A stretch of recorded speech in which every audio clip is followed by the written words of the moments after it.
All right, welcome back to part 3 in this 3-part series on housing affordability in New Mexico, what it takes to pull big housing development projects like this off. In parts 1 and 2, if you haven't seen them, we went over the full scope, and in part 2, we went over kind of the very deep and complex infrastructure planning and development and public-private partnerships that were necessary to pull this project off. Now we're just going to talk about the overall design and quality of life and the principles at play here by the developers that create a really quality living environment. Yeah, so we're gonna go drive over to our first trailhead when you come into the community called the Overlook. So it's a place hopefully that people that live here can kind of gather, start to understand which way do they want to go explore Ascensia. We have 4.5 miles of trails planned for the site. Over 140 acres of open space.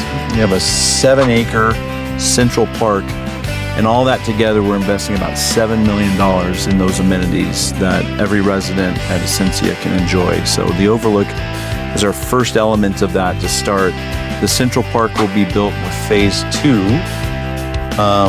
which has a great Gatsby-type lawn and a large stage for performance and maybe music and maybe kids putting on plays, you name it. So it'll be theirs to use for as long as they live out here. So we're standing right here at what will be the very center of a future community park. I think you said this will be the stage, right? We're standing more or less on the stage, yep.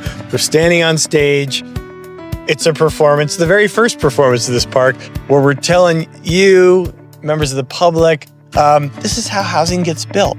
This is all the intricacies and the big challenges that we have to overcome in order to bring housing at this scale to the market. Thank you, Matthew Dyer, our Vice President of Development. Thank you, Garrett Price. Our pleasure.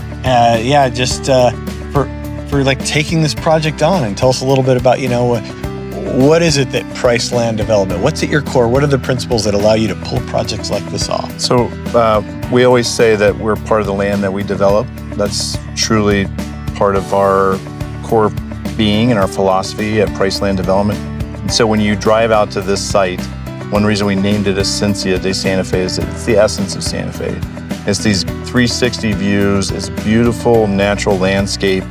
And it was a challenge not just to figure out the infrastructure, but it was an equal amount of challenges. How do we preserve that essence and that open space, and how do we activate it for the thousands of people that are going to live here 5-10 years from now? So it's neat to be standing right in the center, which is our central park. And we've spent, I think, just as much time understanding off-site sewer and transportation issues as we have about the landscaping and managing stormwater, reestablishing habitats. So it is truly being a part of the land that we develop.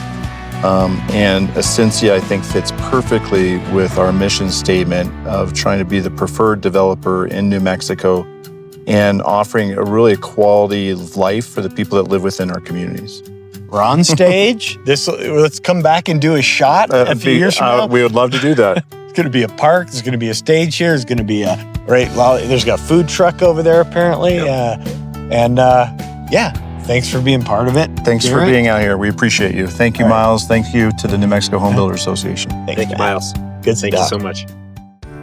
Since 1959, the New Mexico Home Builders Association has sought to be your go-to resource for sensible housing policy, for methods and techniques and best practices for taking what this is, raw, beautiful New Mexico land that is highly appropriate for residential home development.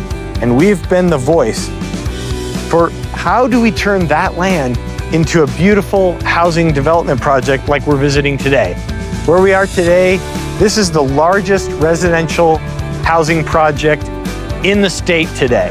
And what you see behind me and what we hope to share through the videos here and the voices of the developers that are on this video are all the really intricate and highly complex elements that go into putting a project like this together. Everything from this road that I'm standing on, which will be a county road, connecting, if you want to think about the community college, to South 14, to the water line that has to come, the electric line that has to come, Or this wastewater line, a $2+ million investment to take the wastewater off-site here. We really want our public and our elected leaders to understand that each one of those elements, if it isn't subsidized by our local partners and our elected leaders and our government apparatus, it gets passed on to that consumer of that house. So we have a great opportunity just to take that one element, the wastewater line, and reduce the average price home here by maybe $7,000 or $8,000. That's just simple math. But it's been a pleasure to meet with these developers. We hope you learned something from the videos we're putting together here about how complicated it is, but also the opportunities that do exist for housing New Mexico and addressing this 30,000 plus housing unit deficiency that we need to do right now in New Mexico.